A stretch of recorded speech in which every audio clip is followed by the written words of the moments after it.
Recorded Books presents Climbing the Rough Side of the Mountain, the extraordinary story of love, civil rights, and labor activism, by Norman Hill and Velma Murphy Hill.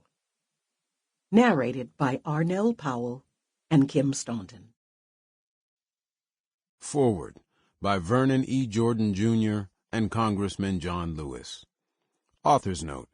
Before their respective deaths in 2020 and 2021, Congressman John Lewis and former president of the National Urban League and civil rights attorney Vernon Jordan were among the friends and fellow activists given the opportunity to preview the manuscript of Climbing the Rough Side of the Mountain. I first met the Hills when I was a young man, not long out of Howard University Law School.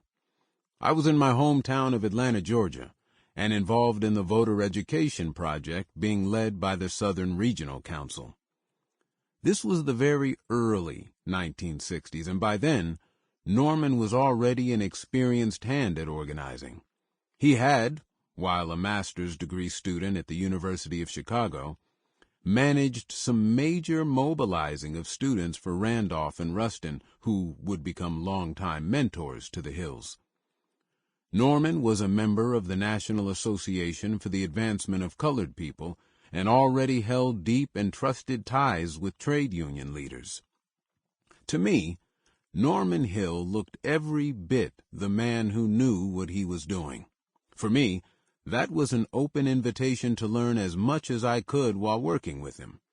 It was soon after that I met his wife, Velma, a no-nonsense woman on a mission to change the world one picket line, one sit-in, wade-in, rally, and well-laid-out plan at a time. And over the years, no matter what I was doing, from leading the National Urban League or the United Negro College Fund or advising the President of the United States, I have remembered the fine and enduring work of Norman and Velma Hill. Vernon E. Jordan, Jr.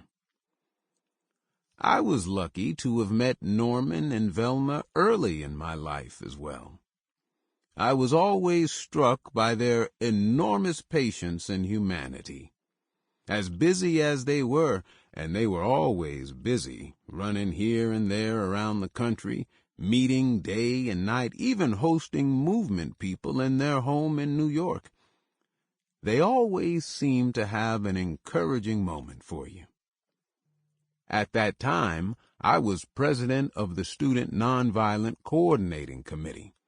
Hosea Williams of the Southern Christian Leadership Conference and I led 600 protesters that March 7th over the Edmund Pettus Bridge.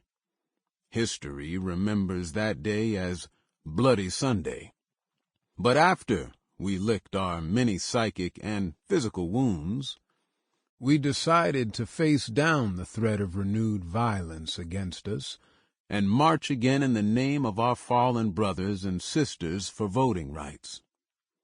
Just wouldn't you know it, Norman and Velma Hill came to join us in that Selma to Montgomery march, and I applauded that.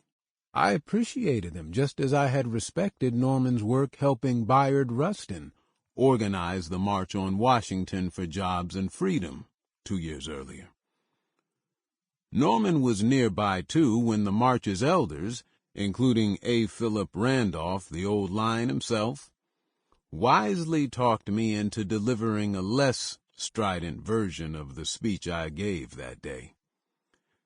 Today, from my House office as Georgia's 5th Congressional District Representative in Washington, I try my hardest to be just as attentive to my constituents as Norma and Velma were to the movement, a lesson well learned. Congressman John Lewis. Introduction. Now is the time to make real the promises of democracy. Martin Luther King, Jr. It's a common mistake, one made so frequently when it comes to describing us over all these years, that it is becoming easier and easier to understand. Put simply, yes, we, Norman Hill and Velma Murphy Hill, Sample complete. Ready to continue?